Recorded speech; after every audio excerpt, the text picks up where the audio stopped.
June 12, 1944. Dawn creeps over the rolling hedgerows of Normandy. Mist clings to the mud like a second skin, and the smell of wet earth mixes with cordite and smoke drifting from distant artillery bursts. You can almost taste the fear in the air. The German infantry lies entrenched, rifles at the ready, hearts hammering, muscles taut, each soldier listening for the first whisper of movement across the fields. Corporal Hans Müller peers through the fog, binoculars trembling in his hands. From his vantage point near a shattered stone wall, he can just make out movement in the distance. Shadows flit across the fields, figures moving fast, almost too fast, their rifles cradled in perfect precision. The Americans are advancing, and each carries an M1 Garand, its polished wooden stock catching the faint morning light. The German soldiers snicker nervously. A semi-automatic rifle? They had seen bolt-action rifles tear through formations, yes, but this? It will jam, mutters a young private, clutching his Carabiner 98K. Nothing this fancy can last under fire. Then it begins. The first sharp crack cuts through the mist. One American rifle, then another. The staccato rhythm explodes into a chorus of controlled chaos. The M1 Garand fires faster than the eye can follow, bullets tearing through hedgerows, ripping up earth and splintering trees. Hans ducks instinctively as a round pings off a nearby tree. The smell of gunpowder stings his nose, and dirt erupts around his boots. Sergeant Fritz Weber shouts orders, his voice almost swallowed by the gunfire. "Return fire! Don't let them—" His words are lost as the rapid fire continues, mechanical, unyielding. Entire sections of the hedgerow crumble under the American assault. Men fall screaming, others freeze in disbelief, faces pale, eyes wide. Each M1 Garand volley is precise, almost surgical, cutting down the entrenched positions the Germans had counted on as protection.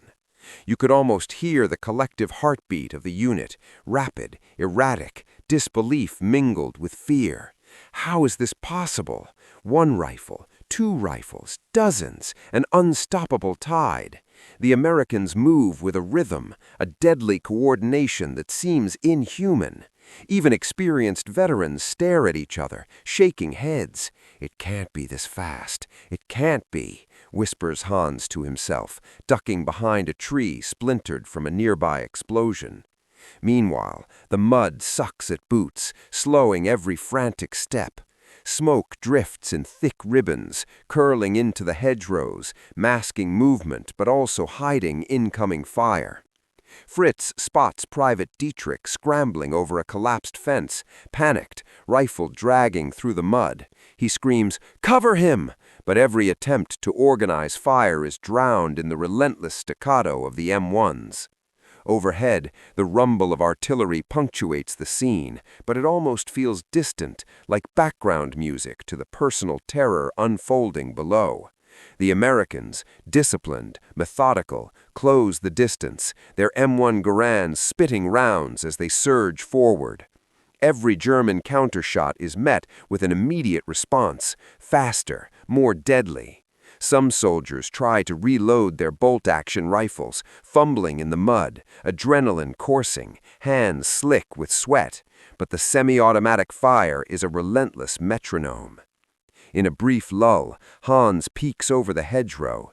The Americans are closer now, advancing in short, controlled bursts, eyes scanning, mouths set in grim determination. They are not panicked. They are a machine. He catches sight of Lieutenant Karl Schneider, frozen mid-step, eyes wide. This isn't supposed to happen, he breathes, voice barely audible. Around them, comrades are either down or scrambling in confusion, shouting, bullets ricocheting off the shattered walls. Then a whistle pierces the chaos. One American officer, voice cutting through the battlefield like a blade. The line surges. It's not just firepower, it's coordination, discipline, precision. The hedgerows that were supposed to shield the Germans now feel like tombs, offering little cover against the lightning pace of the M1 Garands. And yet, in the middle of the chaos, a moment of clarity. Hans glimpses Private Weber, an 18-year-old barely trained, crouched, shaking, gripping his rifle like it will save him. He sees the terror in Weber's eyes mirrored in his own. The American advance isn't just an army, it's an overwhelming force of inevitability. Every shot, every movement is calculated. Every hedge, every trench is under threat. Somewhere, a shell explodes nearby, throwing dirt into the air, and for a heartbeat, the world tilts. Silence crashes down, and then the rapid fire resumes, louder, faster, inhuman. Hans swallows hard. Could they survive this? Could anyone survive this? And just when hope seems impossible, the Americans start moving into the side hedgerows, flanking the positions, forcing the Germans to face a new, even more terrifying front. Fear, disbelief, and awe mingle in every soldier's mind. The world has shifted in an instant. What seemed like defensive advantage moments ago is now an open grave. And as the Americans close in, the question on every German's lips hangs in the cold morning air. How could such speed, such firepower exist? The morning mist thickens as the Americans wedge closer, their M1 Garands hammering through every defensive position. Hans Müller presses his back against the mud-slicked hedgerow, eyes darting. Around him, soldiers who had moments ago laughed nervously are now frozen, faces pale, trembling fingers fumbling with bolt-action rifles. You can almost feel their panic seeping into your bones. Lieutenant Karl Schneider yells over the gunfire, trying to rally his men. "Hold the line! Do not break!" But the words falter. The semi-automatic volleys from the advancing Americans are relentless, each bullet snapping through branches, tearing into sandbags, thudding against wooden walls. The hedgerow that once offered cover is now a sieve, riddled with impossibly fast, precise fire. From the left, Private Dietrich notices movement, shadows slipping along the far hedge, Americans attempting a wide flanking maneuver. His heart spikes. If they break the line, the entire platoon will be cut in half. He yells, "Flank left! Flank left!" But the words are swallowed by the chaotic symphony of rifles, machine guns, and explosions. Hans peeks over the trench and catches sight of Sergeant Fritz Weber, shouting orders as he drags a wounded comrade into a shallow ditch. Around them, the sounds of war are almost tactile, the sharp cracks of rifles, the wet thuds of bodies hitting mud, the hiss of spent rounds whistling through the air. A shell explodes near the farmhouse, showering splintered wood and dirt onto the trembling soldiers. You can almost smell the gunpowder, feel the chill of the damp morning, taste the tension hanging thick in the air. Every step forward by the Americans is deliberate, terrifyingly methodical. They do not hesitate, they do not falter, and the Germans cannot comprehend the rhythm of this assault. Fritz glances down the line, eyes wide. Private Weber is shaking uncontrollably, staring at the advancing enemy. Hans watches as the Americans approach the weak point in the hedgerow, their movements synchronized like a deadly dance. Suddenly, a cry erupts. One of the younger soldiers has been hit, toppling into the mud with a strangled gasp. Others try to fire back, but each shot is met with a wall of semi-automatic fire. The flank is collapsing. Soldiers who had moments ago clutched their carabiners with pride are now scrambling, dragging themselves backward through mud, tripping over roots and broken fences. You can hear the wet slap of boots, the desperate gasps of men running for cover, and the panicked shouts of officers trying to organize a response. Hans notices something terrifying. The Americans are not only advancing, they are surrounding them. From the right, a unit emerges silently from the mist, their rifles spitting rapid fire. From the left, another squad edges closer, exploiting gaps in the German line. Panic ripples through the platoon. There is no longer a front, only chaos. Sergeant Fritz Weber fires back blindly, shouting, "Form up! Form up!" But even his voice is drowned by the roar of the M1s. A young private falls beside Hans, screaming, his hands clutching the air as if trying to stop the bullets themselves. The Americans' precision seems almost supernatural, each shot purposeful, each volley relentless. Hans' mind races. Could this really be happening? How can a handful of men with rifles move with such devastating coordination, tearing apart an entire hedgerow line? Every second stretches like an eternity. The Germans are on the brink of breaking, their morale shredded almost as fast as their defenses. Then, over the chaos, comes a new sound, the unmistakable hum of approaching artillery. The mist has lifted slightly, revealing the full scale of devastation. Trenches, once teeming with German infantry, are now scarred with craters, bodies sprawled in twisted positions. Hans Müller scrambles from the mud, rifle clutched tightly, heart pounding. Around him, soldiers are shaking, eyes wide in disbelief. The Americans are advancing relentlessly, their M1 Garands clicking and snapping with a rhythm that seems impossible for mere humans to sustain. Sergeant Fritz Weber raises his hand, shouting, "We push forward, regroup at the old barn. We can still hold them." His voice is raw, strained with panic and determination. A few men respond, stumbling over roots and debris, firing blindly as they advance. Private Dietrich, barely 19, grips his carabiner 98K, sweat and mud streaking his face. "We can't stop them, but we have to try," he mutters, teeth clenched. Hans watches as they charge toward the exposed flank. The Americans seem almost to anticipate every movement, each M1 Garand volley striking precisely where German soldiers attempt to take cover. The bullets tear through hedgerows, pinging off sandbags, splintering wood. Each soldier who falls seems to vanish before Hans's eyes, gone in an instant, leaving nothing but a rising cloud of dust and the echo of disbelief. And yet, amidst the chaos, small acts of defiance emerge. Private Weber dives onto a fallen comrade, dragging him into a shallow ditch. Lieutenant Schneider throws himself over a machine gun, firing single shots as the Americans advance. The Germans are fighting not for victory, but for survival, every heartbeat a defiance against inevitable odds. But the reality is brutal. Every counterattack is met with rapid, surgical fire. The M1 Garands do not pause. The Americans move with deadly coordination, their eyes sharp, voices calm, discipline unshakable.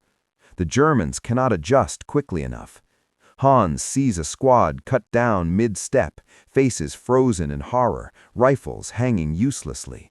The disbelief he felt at first has deepened into raw terror. From the right, an American squad maneuvers to encircle them. Flanking fire hits from unexpected angles, forcing the Germans to retreat again. Fritz yells for a fallback, but his words barely register over the crackle of gunfire and explosions. The young soldiers stumble through mud, slipping over shattered fence posts, hearts hammering. Every attempt to regain ground is annihilated almost instantly by the precision of the semi-automatic rifles. Hans ducks behind a fallen tree, catching his breath. Around him, the battlefield is a mixture of smoke, debris, and relentless noise. He glances at Private Dietrich, who is frozen in place, eyes fixed on the advancing Americans. "Move or die!" Hans hisses, dragging him to cover. Suddenly, a mortar round lands nearby, throwing dirt and smoke into the air. Hans is blinded for a moment. When the haze clears, the Americans have advanced even closer. The flanking units are merging, cutting off potential escape. The Germans realize this is no ordinary attack. Every movement, every volley, every step forward by the Americans is a calculated, almost inhuman force. And then comes the haunting realization. The Americans' speed, coordination, and firepower are not just overwhelming, they are beyond belief. The carabiner rifles, the entrenched positions, the hedgerows themselves, they cannot withstand the relentless cadence of the M1 Garands. Hans's thoughts blur between terror and awe. How can a single weapon in the hands of these men accomplish so much? Each volley destroys morale before it even touches the bodies. And as the Germans stumble, retreat, and regroup in chaotic pockets, one chilling truth emerges. The tide has turned, and the M1 Garand is more than a weapon. It is a force rewriting the battlefield itself. A sudden cry erupts behind him. A squad attempting to regroup is hit by a precision volley. Hans freezes, watching his comrades vanish, each shot a reminder that disbelief can be deadly. He realizes survival is no longer about strategy, it is about timing, instinct, and pure luck. As the Americans advance from three sides, the Germans' panic becomes palpable. The first organized lines dissolve entirely. Officers shout orders that cannot be heard, men fire blindly into smoke and mud, and the realization sinks in. Nothing in their training could have prepared them for this moment. A sharp whistle cuts through the chaos, another signal from the Americans, and the flanking units press harder, closing the net. Hans's breath comes in ragged gasps. Around him, the battlefield feels alive, almost sentient, punishing every hesitation. Could any of them? By mid-morning, the hedgerows are unrecognizable. Smoke rises from shattered earth, sandbags torn to shreds, and the stench of gunpowder and blood hangs thick. German soldiers are scattered in fragmented pockets, scrambling to find cover, shouting commands that no one hears. The M1 Garands keep firing, a relentless staccato that drives the panic even deeper. Hans Müller crouches behind a torn hedge, watching the American squads methodically advance. Their movements are precise, almost choreographed, each soldier covering the other, rifles cracking in rhythmic succession. Every attempt the Germans make to regroup is annihilated before it can even take shape. The disbelief they felt at first has now transformed into sheer awe and terror. Private Dietrich, trembling, fires a single desperate shot, only to see the American it was aimed at duck without a flinch. The shot misses completely, swallowed by mud and smoke. Around him, comrades are either down or retreating, eyes wide with the realization that they are witnessing something they never imagined. A small group of men, wielding the M1 Garand, is dismantling entire fortified positions with ease. Lieutenant Karl Schneider screams for a fallback to a secondary trench line, but the Americans have already anticipated the move. Flanking squads push in from the left and right, cutting off escape routes. Every corner the Germans turn, every hedge they cling to, is met with disciplined, rapid fire. The battlefield has become a maze of fear, bullets, and mud, and the Germans realize there is no safe path forward. Amidst the chaos, acts of individual bravery shine like sparks in the storm. Sergeant Weber drags a wounded comrade across the mud, firing blind shots at the Americans advancing. He yells encouragements, but even he knows the line is irreparably broken. Hans watches in awe and horror. The Americans move like a single organism, responding to every movement, every sound, every attempt of resistance. From the right, an American squad leader whistles sharply. The line shifts, closing in like a vice. The M1 Garands continue their rhythmic, devastating fire, tearing through hedgerows, splintering fences, and shattering morale. German soldiers stumble, screaming, firing blindly, or surrendering outright. Every misstep, every hesitation is met with immediate consequence. Hans feels a strange mix of emotions, fear, desperation, and an odd admiration. The Americans' speed, accuracy, and coordination are almost unbelievable. Could this be the turning point of the battle? Could a single technological advantage in the hands of trained men change the fate of the front line entirely? Suddenly, a loud explosion throws Hans off balance. Dirt, wood, and smoke whirl around him. He looks up to see an American soldier leap over the shattered hedge, M1 Garand already firing. For a moment, time seems to freeze. The German line is splintered, the survivors are retreating or hiding, and the Americans continue their unstoppable advance. The reality hits every soldier differently. For Hans, it is disbelief mingled with fear. How could a single weapon, wielded with such precision, dismantle their defenses so completely? For Private Dietrich, it is survival instinct. Every breath, every heartbeat, every movement counts. And for Sergeant Weber, it is resignation. Bravery alone cannot withstand this level of efficiency. And yet, even in the midst of this crushing advance, there are flickers of human determination. Soldiers fire, retreat, drag wounded comrades, shout orders, cling to hope. But the Americans' relentless rhythm, M1 Garands cracking, soldiers advancing, flanks closing, is a force they cannot match. It is both awe-inspiring and terrifying. As the hedgerows finally fall silent in some areas, the Americans consolidate their position. The German platoons, scattered and demoralized, are forced to retreat completely. Smoke curls into the air, the echoes of semi-automatic fire gradually fade, and the battlefield settles into an uneasy quiet. Yet for the soldiers who survived, the realization lingers.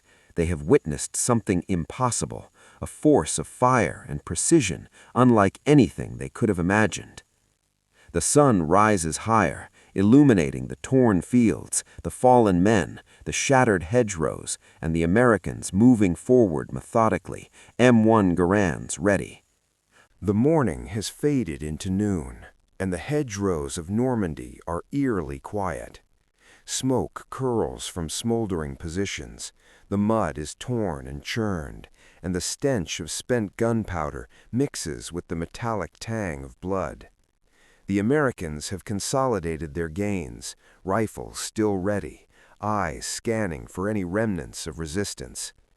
Hans Müller crawls from behind a collapsed fence, his uniform soaked in mud, hands trembling. Around him, the survivors of his platoon pick themselves up slowly, faces pale, eyes hollow. They had expected to hold the hedgerows, to repel the Americans with skill, discipline, and courage. Instead, they had witnessed something beyond belief, a force of firepower so efficient, so fast, that entrenched positions meant to protect them were torn apart in minutes. Lieutenant Karl Schneider moves among the men, his voice low, almost a whisper. We've never seen anything like it, he mutters, scanning the battlefield. The words hang in the air like smoke, and each soldier feels the weight of their own helplessness. The M1 Garand, a weapon many had dismissed in training, had rewritten the rules of engagement. Private Dietrich sits on a mud-covered stump, gripping his rifle like a talisman. He cannot erase the images from his mind, the rapid-fire volleys, the flanking squads, the comrades falling around him. It was not just a weapon, it was a revelation. The Americans had brought not only guns, but an unstoppable rhythm, a terrifying efficiency, a psychological hammer that shattered both line and morale. Sergeant Fritz Weber surveys the battlefield, eyes lingering on the shattered hedgerows, the splintered fences, the bodies strewn in impossible positions. He exhales slowly, realizing that bravery alone cannot counter precision. Strategy alone cannot overcome speed, and training alone cannot withstand technological advantage wielded with discipline. The soldiers share silent glances, each reading the same thought in the other's eyes. They had survived, but they had been fundamentally outmatched. The disbelief that had gripped them at first has now crystallized into understanding, a sobering, almost paralyzing clarity. The M1 Garand had not only fired bullets, it had fired revelation, fear, and awe directly into the hearts of men who thought themselves invincible. In the distance, the Americans move methodically, clearing remaining pockets of resistance. Their march forward is calm, measured, almost serene compared to the chaos left behind. The battlefield, once alive with shouting, fear, and violence, now hums with the quiet of aftermath. Hans rises, mud streaking his face, and looks around. The realization hits him like a punch to the gut. The world has changed in a single morning. Tactics, defenses, and courage are no longer enough. Efficiency, firepower, and coordination have rewritten the rules of war. He swallows hard, glancing at Private Dietrich and Fritz Weber. They are alive, but changed. They will carry this memory forever. A crow flies across the smoking fields, its cry piercing the silent sky. Hans watches it go, knowing the war continues beyond this hedgerow, beyond this moment. But today, he has seen a lesson that will stay with him until the end of the war, and perhaps beyond. Fear, disbelief, and awe intertwined with survival. As the Americans tighten their hold, Hans takes a deep breath, feeling the weight of history pressing down. The M1 Garand, once underestimated, had performed not just as a weapon, but as a force of inevitability. And for the Germans who had survived, a single unshakable thought lingers. They could not have imagined this day, this weapon, this power. Yet they have lived to tell its story. The battlefield falls silent once more. Smoke drifts lazily over the torn earth, and the morning that began with disbelief now ends with reflection. The Germans retreat to regroup, forever marked by the morning the M1 Garand tore through their hedgerows.